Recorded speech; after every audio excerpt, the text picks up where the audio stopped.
Detalhes que revelam o coração.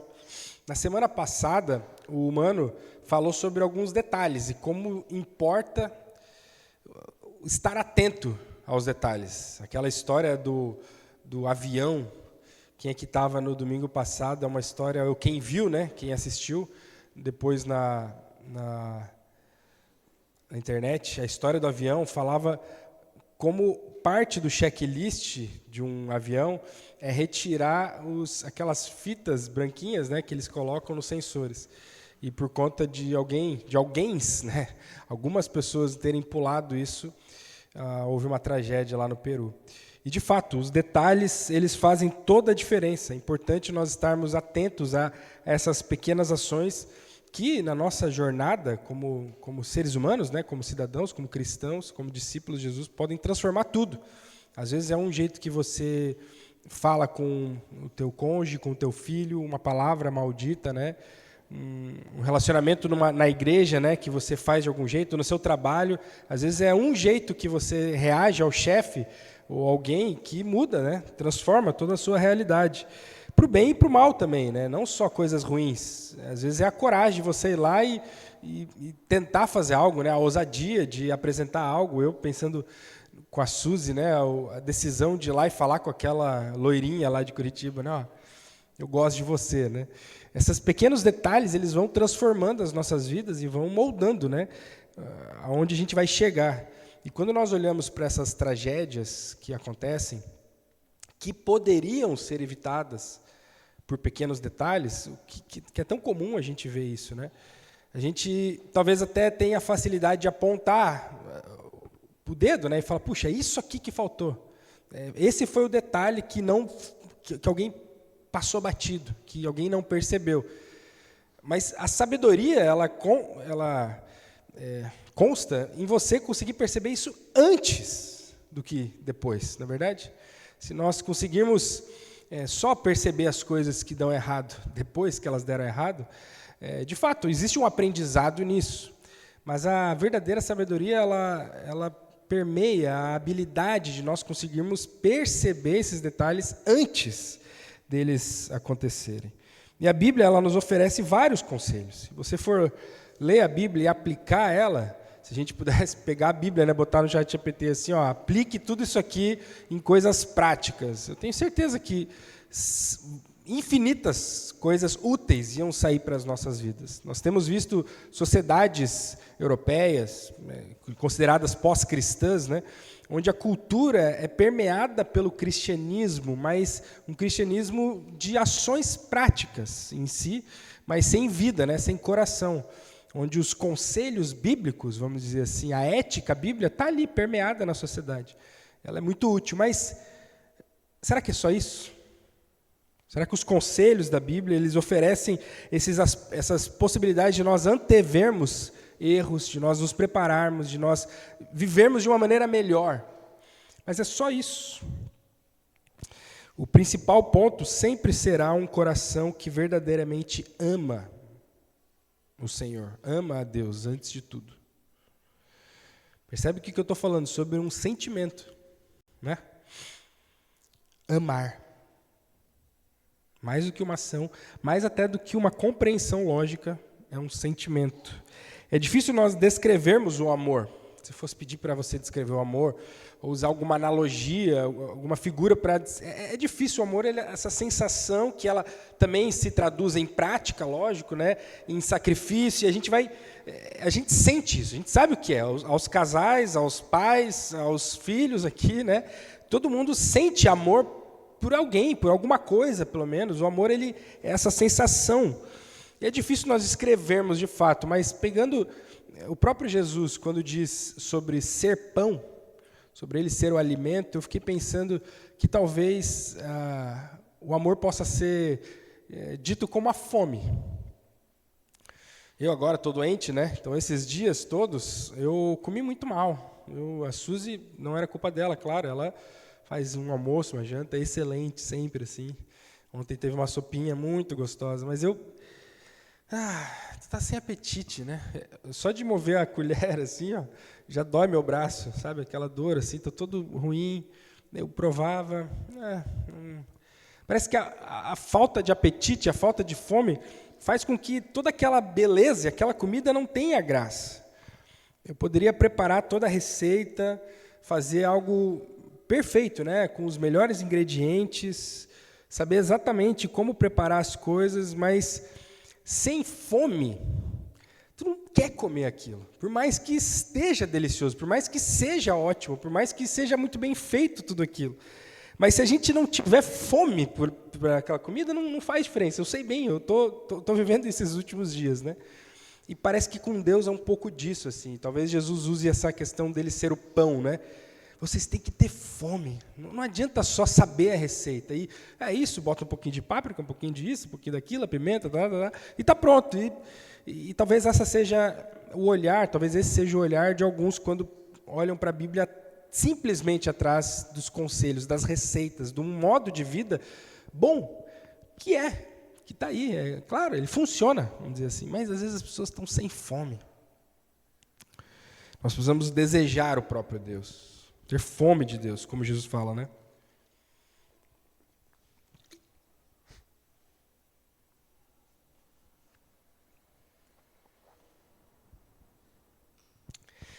Nos meus devocionais essa semana, eu tô ali pelos reis de Israel, né? E a história de Saul me chamou muito a atenção. Eu queria que você abrisse comigo 1 Samuel 15.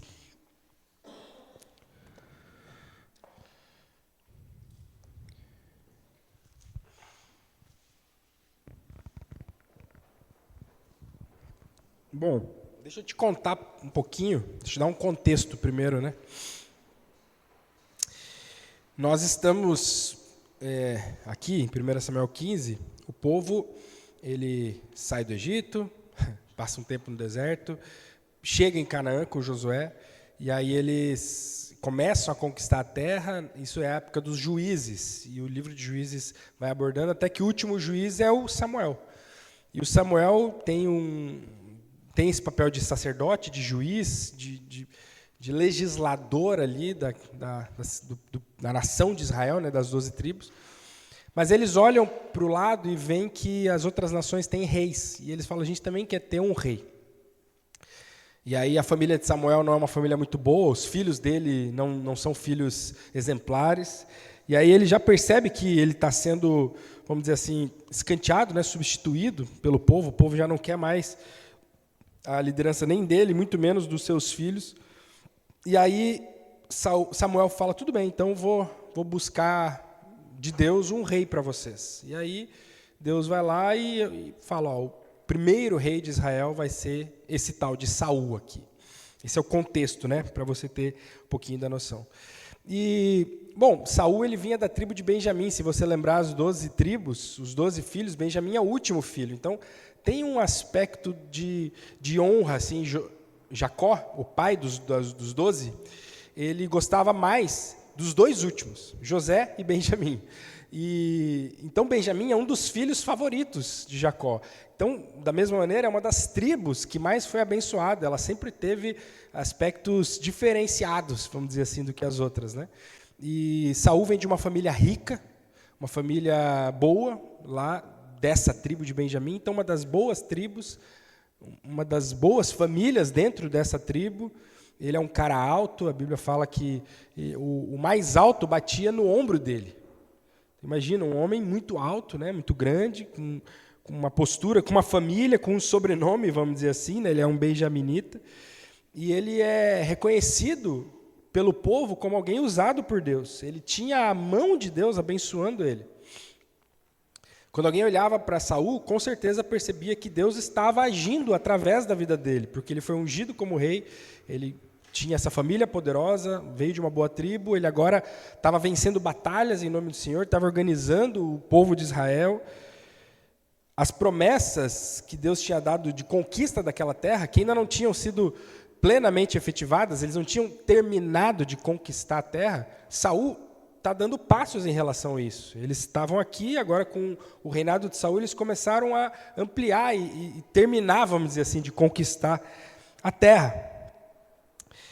Até que a gente chega aqui nesse capítulo 15. E eu queria que você abrisse aí ele, para a gente... Quero ir lendo, meio pulando assim ele aqui com você.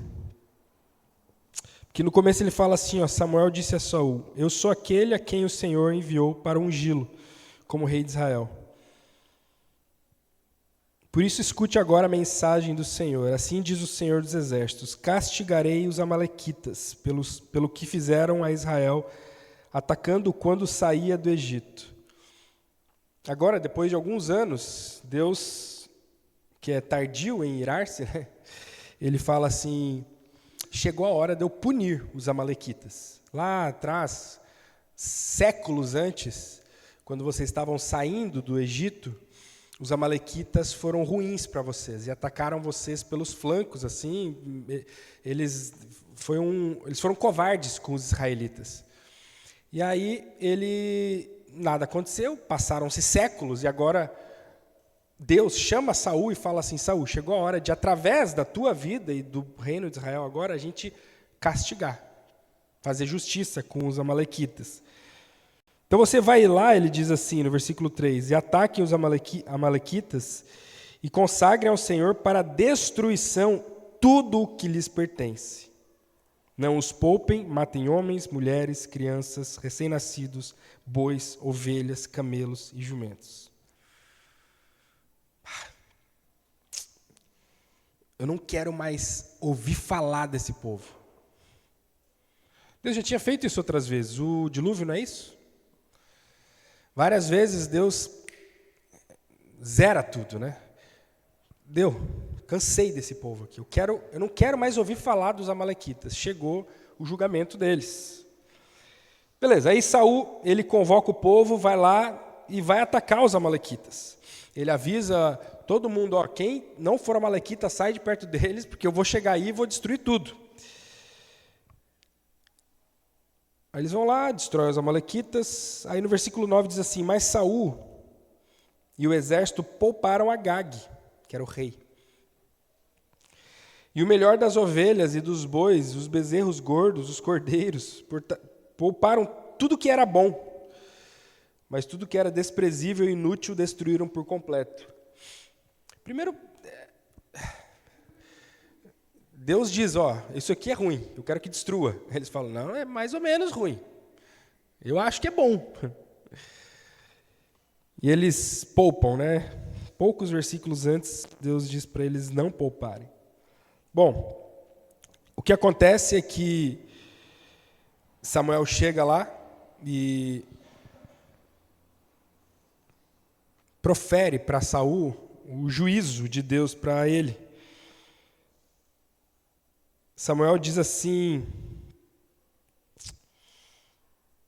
aliás, primeiro Saul, né, no versículo 13, esse é um dos versículos mais cômicos desse livro, com certeza. Quando Samuel o encontrou, Saul disse, o Senhor te abençoe. Eu segui as instruções do Senhor. Eu ouvi, diz aqui, eu ouvi a voz do Senhor. E aí Samuel, porém, perguntou, né? Então, que balido de ovelhas é esse que ouço com meus próprios ouvidos? Que mugido de bois é esse que estou ouvindo? Que barulho é esse? Você disse que obedeceu, mas estou ouvindo as ovelhas. Está ali Agag vivo, estou vendo ele. O que está acontecendo? Aí Saul tenta responder e Samuel diz assim, fique quieto. Eu vou te dizer o que o Senhor me disse essa noite. Embora pequeno aos seus próprios olhos, 17, né, você não se tornou líder das tribos de Israel? O Senhor ungiu como rei sobre Israel e enviou numa missão, ordenando, vai e destrua completamente aquele povo. Por que você não ouviu, obedeceu ao Senhor? Por que você se lançou sobre os despojos e fez o que o Senhor reprova? Aí um pouquinho mais para frente, ele fala assim, no 28, Samuel lhe disse, o Senhor rasgou de você hoje o reino de Israel. Deu para ti, Saul. Acabou a bênção que estava sobre a tua vida, termina aqui. Bom, pode parecer que Saul ele ignorou alguns detalhes. Veja onde eu quero chegar. A gente está falando sobre os detalhes. E pode parecer que Saul, no fim das contas, como aqueles aviões lá, né, aquele avião, aqueles pedacinhos de papel, de fita lá, puxa, ele foi para a batalha, ele fez algo que já era grande, ele foi e batalhou com os amalequitas e destruiu quase tudo. Foi uns detalhes, ele só salvou alguma coisa que ele achava que era importante. Mas a verdade é que Saul ele estava submisso, ele estava obediente, ele estava escutando mais os seus próprios anseios, os seus medos, o seu orgulho e a aprovação dos outros. Veja, apesar dele fazer parte do povo de Deus, Saul, parte de uma tribo importante do povo de Deus, apesar dele ser ungido como rei pelo próprio Deus, apesar dele estar perto de homens de Deus. Samuel estava ali com ele estava sendo aconselhado por homens de Deus, o próprio Samuel, ele era parte do povo de Deus, ele tinha sido ungido como rei pelo próprio Deus, apesar de tudo isso, ele rejeitou Deus. No seu coração, ele rejeitou Deus. E aí no versículo 24, ele diz assim: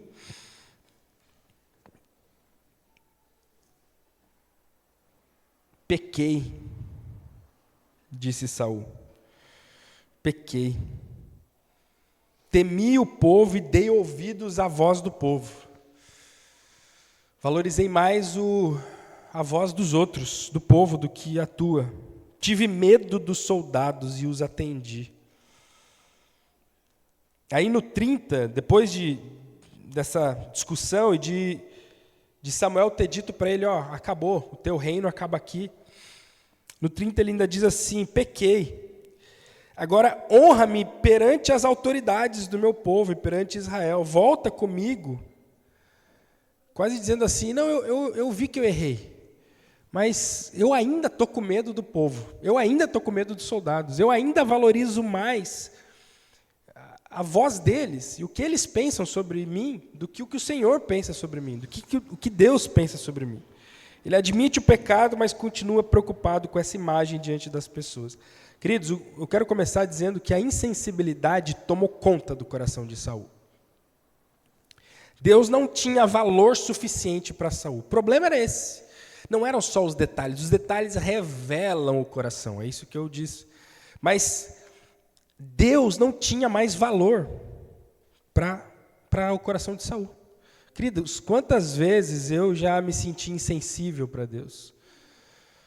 A voz dele eu até escutava, no sentido de eu sabia o que ele estava querendo me dizer. Eu estava sensível para perceber ele me guiando, mas eu não estava valorizando ele o suficiente para ouvir, para acatar, para obedecer. Você sabe que em hebraico só existe a palavra ouvir, não existe a palavra obedecer. Então, quando eles falam obedecer, é no sentido de você dar ouvidos, né? De você escutar aquilo entrar no coração, você realmente prestar atenção naquilo, a ponto de fazer. E às vezes a gente só escuta, né? Não, eu sei o que Deus quer. Quantas vezes isso lá em casa, para minha esposa, né, para a Suzy, eu até sabia o que era o certo, até para as crianças. Só não estou com vontade de fazer isso agora. Não é tão importante assim. Eu acho que não é tão importante. Eu estou julgando aqui, como Saul. Eu acho que você está errado, Deus. Eu acho que eu estou certo. Enfim, quais detalhes você tem deixado passar daquilo que Deus já te mandou fazer? E mais do que isso, por que você tem deixado passar esses detalhes? Por quê? Bom, segundo aspecto,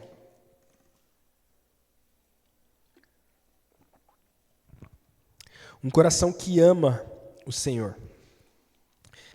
Quando eu olhei para essa história de Saul, para mim foi muito claro isso. Puxa, os detalhes aqui da desobediência, né, dessa não ouvir de Saul, eles revelam o coração insensível, que não valoriza o Senhor.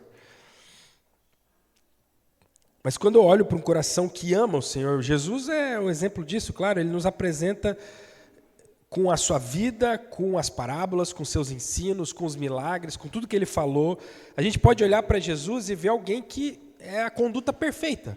Claro, é o oposto de Saul, do que a gente está falando aqui.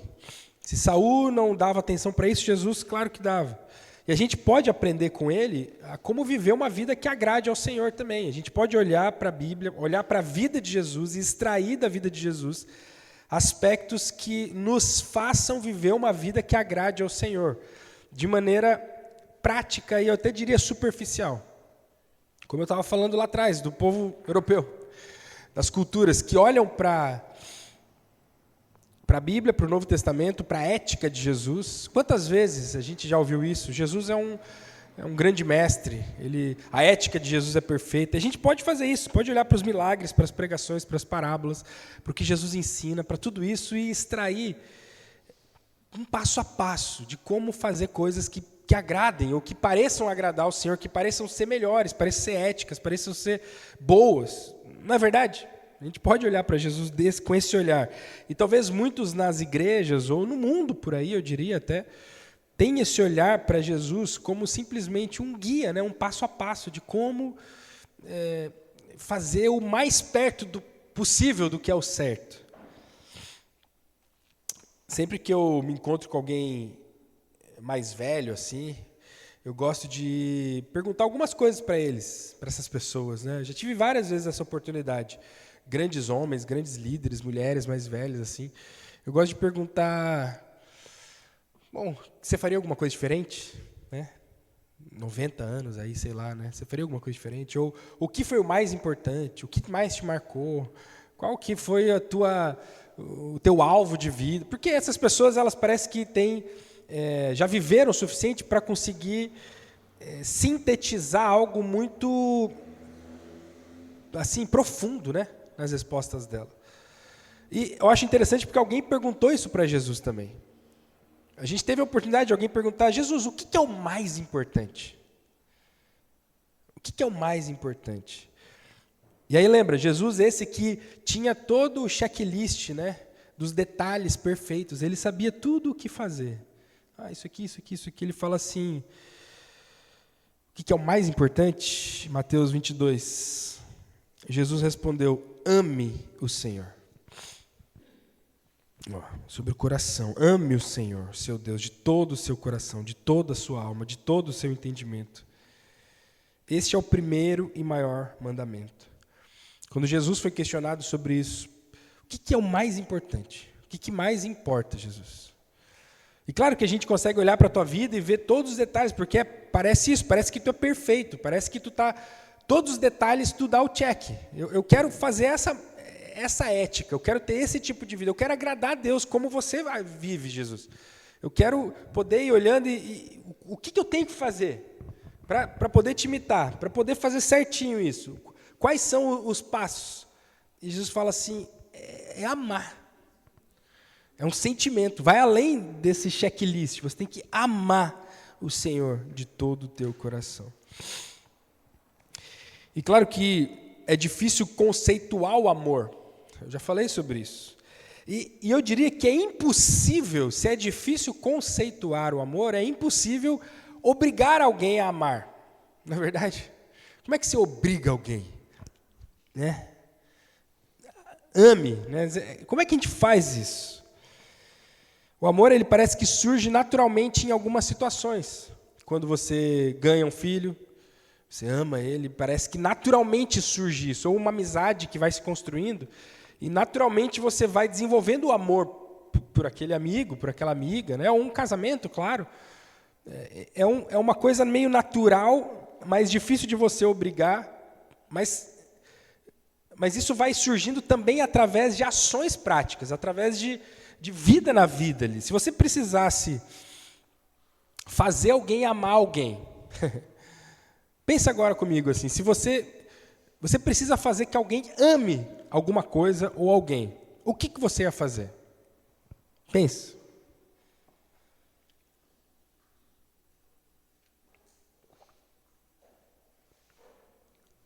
Quem se arrisca a responder aí? Falar bem. Claro. Quero que alguém ame alguma coisa ou ame alguém, eu vou elogiar. Que mais? Mostrar que ama, claro, exatamente. Que mais? Eu preciso que você ame isso aqui, ou essa pessoa. Agradar, isso aí. As qualidades, os elogios, a gente vai mostrando, não, isso aqui é bom por causa disso, disso. Outra coisa que a gente com certeza faria, se a gente quisesse que uma pessoa amasse alguém ou alguma coisa, é passar tempo, né? Aproximar. Eu quero que você ame essa pessoa, essa criança, algo aqui, esse projeto. Vai lá, né? Passa tempo com isso. A gente ia elogiar, ia falar por que nós amamos. Claro, ó, eu amo por causa disso. Mas a gente ia tentar fazer com que essa pessoa estivesse ali. E de novo, é impossível tu obrigar alguém a amar, mas parece que a gente sabe, mais ou menos, intuitivamente, como fomentar isso, né? Como aproximar a pessoa desse amor. E aí, quando eu ouço Jesus falando assim, qual que é o que mais importa, Jesus? Qual que é o maior mandamento? Qual que é o número 1? Você pode dar agora aqui, você consegue resumir em uma coisa o que é mais importante, Jesus? E Jesus, sim, ame o Senhor. Isso aqui que Jesus está fazendo, ele está lembrando do que os judeus chamam de Shema. Já falei algumas vezes sobre isso aqui, que é o ouve. Shema é isso, é ouvir, obedecer. E o Shema para o judeu é o grande mandamento. Ouve, ó Israel, ama teu Deus de todo o teu coração. Jesus responde isso. E quando eu pensa comigo aqui, ó, faz essa conclusão lógica. Se Jesus está falando que o maior mandamento, a maior coisa que eu preciso ouvir a voz de Deus e obedecer é amar, tem que dar para fazer. Tem que ser possível de fazer. Consegue entender o que eu quero dizer? Quando eu olho para vocês, quando a gente conversa aqui, eu penso, parece impossível de obrigar alguém a amar alguém, alguma coisa. Parece impossível eu conseguir tirar do meu coração e colocar no teu coração o amor por alguma coisa. Mas se Jesus diz, ame. Opa, eu já lembro de outro mandamento, de outra frase que está na Bíblia, que é lá em 1 João. Os seus mandamentos não são difíceis de obedecer. Se Jesus está me mandando amar, é porque dá. Está entendendo o meu raciocínio? Está comigo? Se Jesus está nos mandando, nos dando o primeiro mandamento, que é amar, por mais que possa parecer algo transcendental, né? Puxa, como é que vou dar um passo para trás. Quero que você entenda o que eu quero dizer. Uma coisa é Jesus falar assim, ó, não adultere. Quem aqui tem dificuldade de entender isso? Ninguém. Não mate. Jesus fala sobre isso, né? Porque você está vendo uma pessoa viva e você não pode matar ela. Você fala, tá, então o que eu tenho que fazer é não matar essa pessoa. É uma coisa muito física e prática. Dá para não matar. Não é que eu não sei exatamente o que ele quis dizer com não matar, e aí eu matei. Não. Então, quando ele fala em ame, ou eu penso que Jesus está me dando um mandamento impossível de entender, como assim ame? Ou eu tenho que tentar entender o que ele quer dizer e reconhecer que dá para aprender a amar a Deus.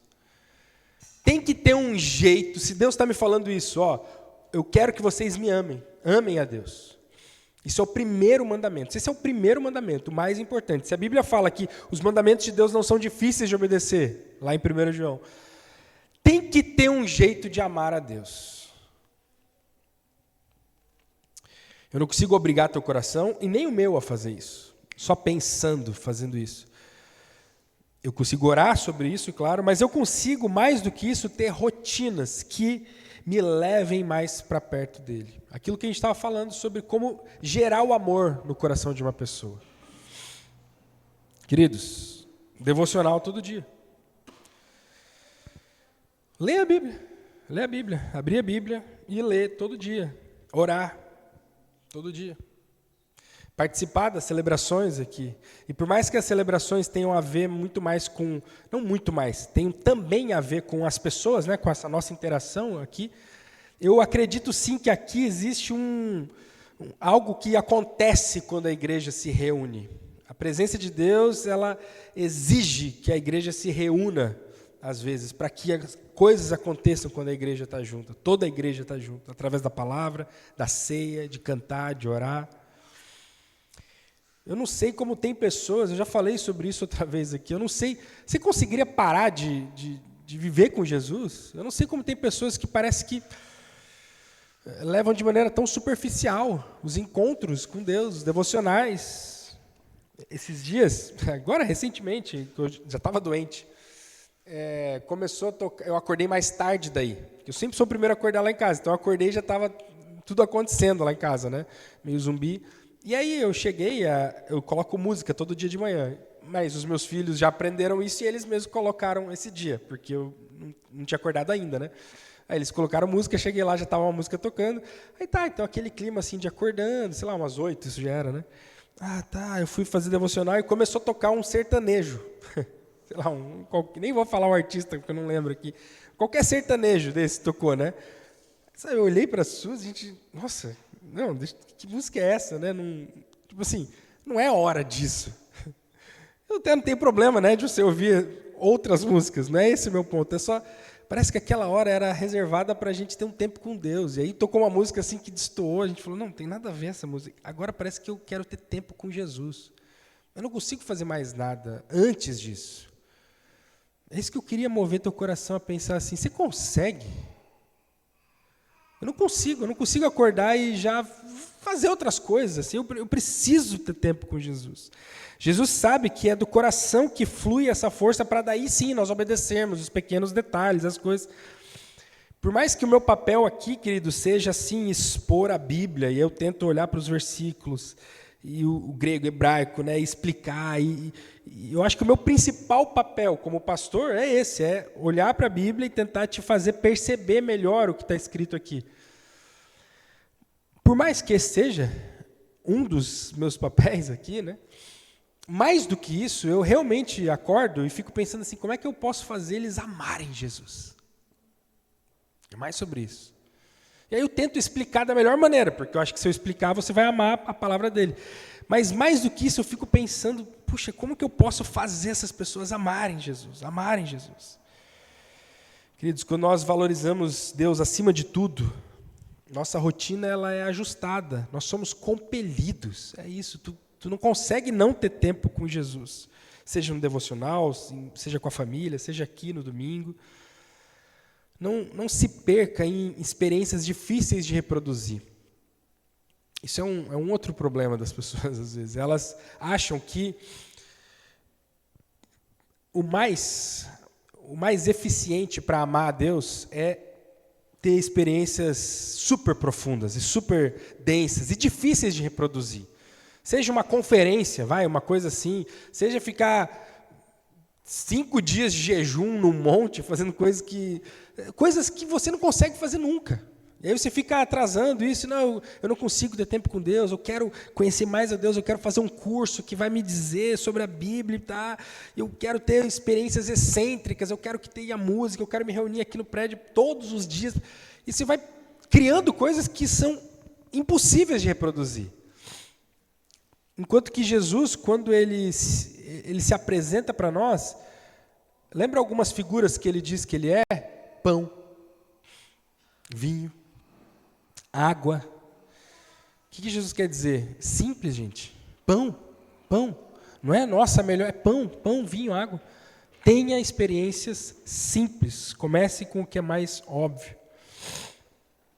Ah, pastor, eu não consigo amar Jesus de todo o meu coração e me entregar e viver essa vida com os detalhes que tu está falando. Mas nem o básico às vezes tu tem feito. Nem o pequeno às vezes tu tem feito. E aí tem aquela síndrome do falso jovem rico. Lembra a história do jovem rico? A história do jovem rico é que ele chega para Jesus e fala assim, ó, eu sou praticamente perfeito. O que falta para eu ser perfeito? É isso. E Jesus fala assim, tá, tu já faz A, B, C, D, e fala alguns detalhes. Ele fala, sim. Jesus fala, bom, então só faz isso. Vai, vende tudo que tu tem e me segue. E aí o jovem rico fala, não, mas aí é demais. Algumas pessoas parecem que têm essa síndrome do jovem rico, ao contrário, elas ficam nesse pensamento assim, puxa, eu quero, falta só alguma coisa, só que o básico você não tem feito. O básico. Acorda, tenha um tempo com Jesus todos os dias. Eu tinha anotado aqui,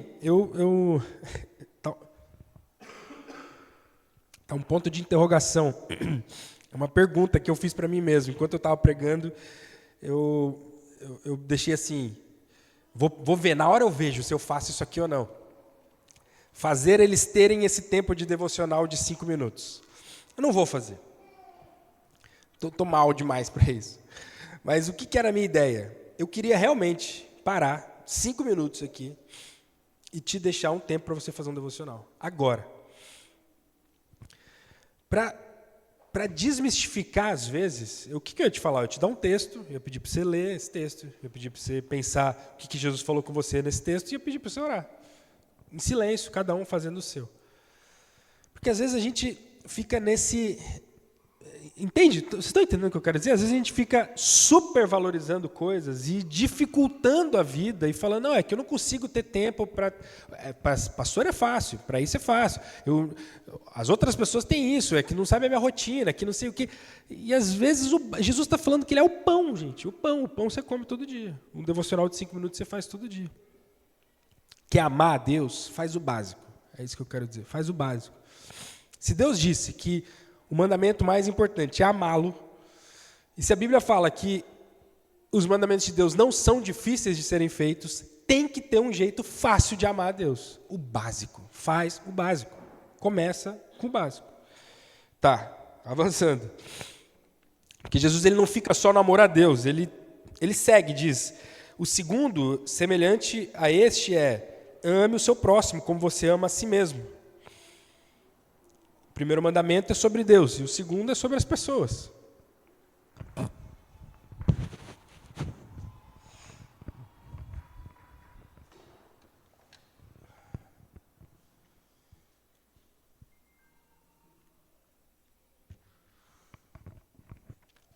Lembra lá da história de Saul? Ele não amou a Deus, a gente já falou sobre isso. Ele valorizou mais ele mesmo, né, o ego dele. Vai dizer aqui, lá em Samuel, que ele, nessa batalha toda, ele ainda conseguiu erguer uma estátua em homenagem a ele mesmo. Enfim. Mas, além disso, Saul, ele levou fome para o povo.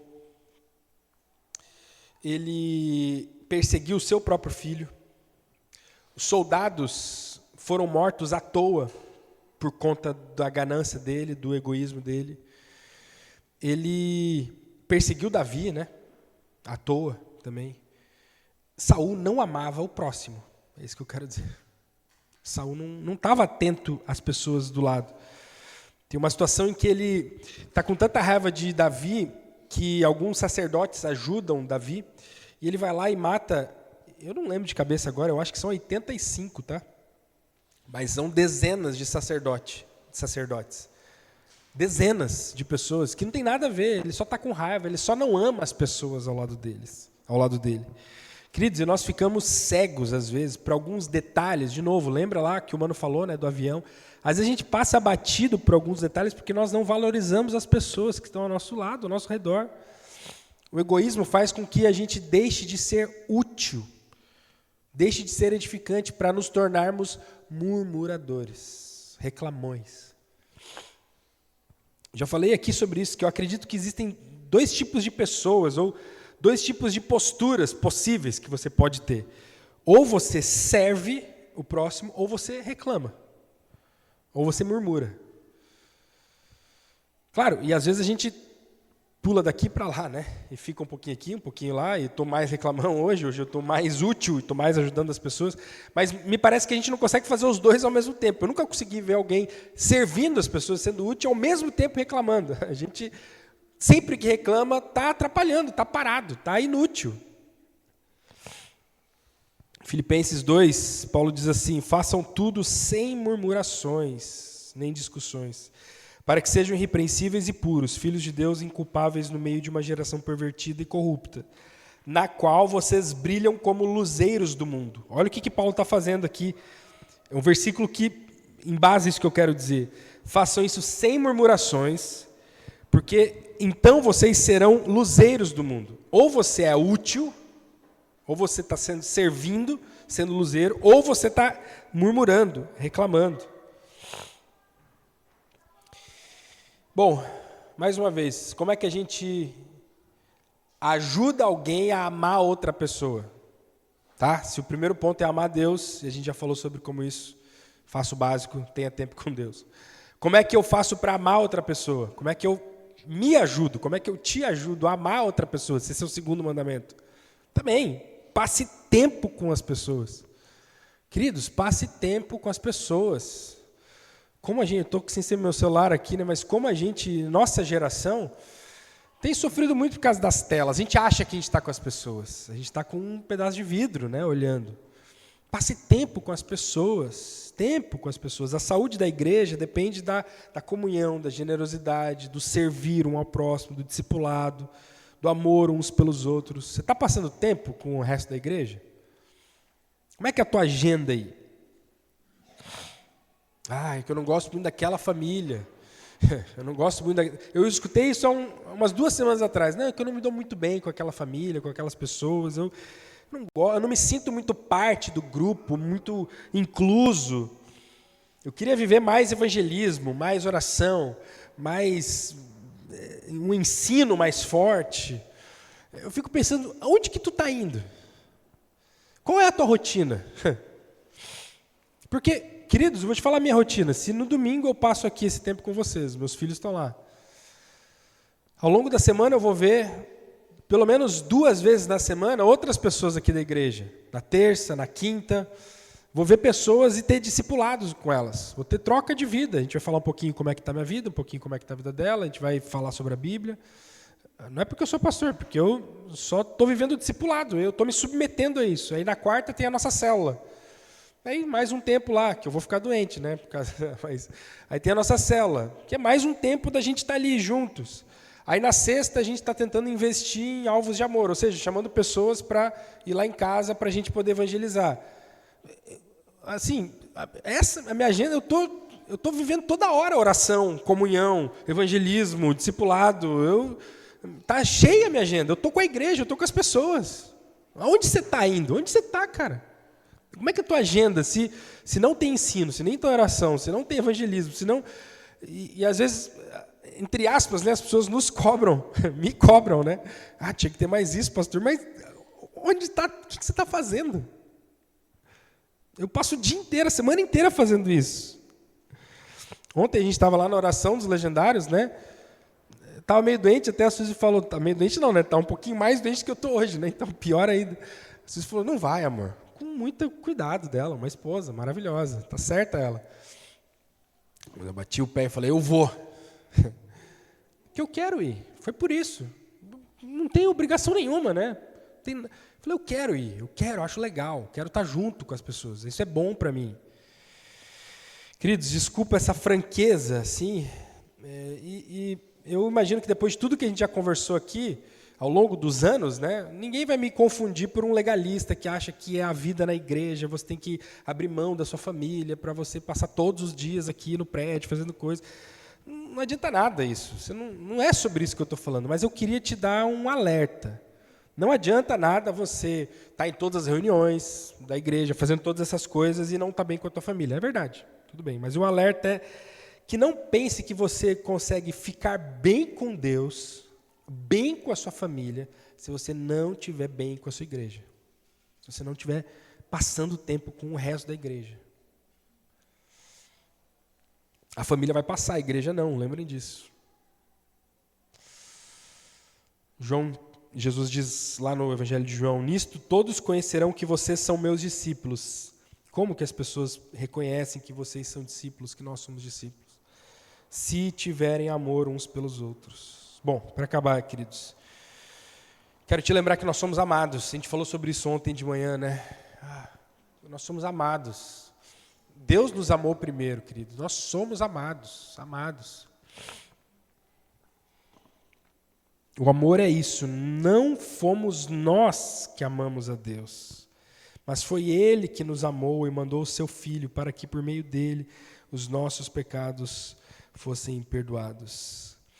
Se queremos obedecer a Deus nos pequenos detalhes, estarmos atentos aos pequenos detalhes, como o Mano falou, a gente precisa primeiro mudar aqui, ó, o coração. O mais importante não é o checklist, não é olhar para a Bíblia e tentar cumprir, é amar, é amar. Aqui que está o começo da coisa. Não adianta só tentar cumprir essa lista, ou como Saul, que o problema foi que ele não matou todo. Não era, vai além disso. Vai além disso, queridos. Essa transformação é um milagre de Deus, amar. É um milagre, é verdade. Mas ela acontece através de pequenas ações. E o que eu quero botar entre aspas aqui, as liturgias. As ações repetitivas da vida. É assim que nós amamos as coisas, é assim que nós amamos Deus. É fazendo as pequenas coisas, é cantando, é orando, é lendo, é jejuando, participando das celebrações, discipulando, sendo discipulado, servindo com seus dons, com seu dinheiro, com seu tempo, perdoando. O milagre do amor a Deus, que é um milagre amar a Deus, é verdade, mas isso acontece através de ações básicas, diárias, é isso que eu quero dizer. A gente viu um vídeo essa semana, a Suzy me mostrou, chorei tanto, cara, que era um cara ateu, assim, aparentemente, ou no mínimo ateu, tipo assim, né? Ateu não se importa com nada de Deus, nesse sentido. E aí ele foi gravar um vídeo desses para viralizar, que era assim, um influencer, né? O vídeo era assim, eu vou fingir que eu acredito em Deus, por tantos dias. Aí ele gravava um dia 1, fingindo que eu acredito em Deus no dia 1. E aí o que faz quem acredita em Deus? Aí ele, eu tenho que ir lá junto com a igreja, então eu vou lá. Ele, ele não estava querendo ser, assim, zombar. Claro, ele diz um pouco sim, né? Que era para o vídeo, mas ele não estava lá sendo irônico. Ele, eu vou lá e vou fazer as coisas, não vou atrapalhar a igreja. O que chega lá? Tem que fazer o quê? Tem que dar dinheiro? Eu vou dar dinheiro. Tem que cantar? Então ele não sabia nenhuma letra, né? Mas ela tentava cantar as músicas. Ore, ele orava e tal. Aí dia 2, dia 3, fingindo que eu acredito em Deus. Aí participe de um pequeno grupo. Aí ele ia lá, ficava, tá. Aí outro dia evangelizando. Aí ele botou uma placa, justamente isso, assim, finja que acredita em Deus. Era isso. Aí as pessoas iam lá e conversavam com ele, falaram, pois também não, mas vamos fingir. Como é que seria se a gente acreditasse em Deus? E ele vai indo. E aí, quantos dias são? 21. Isso, aí 21 vídeos. E era isso, as pessoas, como é que é, né? Olha como é que isso, tu pode se passar por alguém, né? E ele estava justamente isso, gente, eu não acredito nisso, mas vou fazer esse vídeo aqui. E aí, nos últimos dias lá, ele aparece chorando assim, ele fala, cara, é verdade. Ele fala, é verdade, eu acredito em Deus. Ele falou, mudou minha vida. Ele fala cheio de palavrão assim, né? Ele fala, isso aqui é verdadeiro. Ele fala, cara, isso é real. Porque essas liturgias, você fazer essas coisas, é o jeito de você vai se aproximando de Deus, ele é real. Esse cara se encontrou com Deus. Então não despreze o básico, é isso que eu quero te dizer. Se um cara que é ateu, cara, fez para nada o vídeo assim, ao fazer o básico, ao só ler a Bíblia, ao orar, ao fingir que estava fazendo isso, se encontrou com Deus, amou Deus. É pão e vinho, é água, é coisa básica. Coma de Jesus nesse sentido, pão e vinho. Passe tempo com Jesus, faça o básico, queridos. Passe tempo com a igreja. Venha no domingo, porque sim. Vá na célula, porque sim. A pergunta que fica para nós é, os detalhes da sua vida mostram o seu amor por Deus e pelas pessoas? Jesus, obrigado porque o Senhor tem nos dado o privilégio, Deus, de juntos nós conhecermos mais o Senhor. Isso é uma coisa fantástica. Um na vida do outro, eu vou olhando para as pessoas aqui e vou percebendo a beleza que existe, Deus, no relacionamento delas com o Senhor e como isso vai transformando a minha vida também. Por favor, nos fortaleça, Deus. Nós queremos viver essa comunhão aqui como igreja. cada vez mais. Eu intercedo por cada irmão aqui agora, Deus, e peço que eles possam ter esse tempo contigo, o básico. Deus, o mínimo. O Senhor é tão poderoso, é tão grande, é tão real. O Senhor não depende de eventos excêntricos e mirabolantes. O simples já nos transforma. Por isso eu oro, Deus, para que o Senhor dê essa disciplina para cada um aqui, Deus. Que possamos também testemunhar e mais pessoas possam ser transformadas por aquilo que nós temos vivido contigo, Deus. O Senhor sabe, eu tenho orado por isso. Nos dá oportunidades de testemunharmos, de compartilharmos sobre o que o Senhor tem feito nas nossas famílias, nas nossas vidas, com pessoas que ainda não te conhecem, Deus. Nos dá coragem, ousadia, as palavras, essas oportunidades, nos faça, Deus, úteis aqui no reino. Queremos ser luzes aqui, Deus. Em nome de Jesus, amém.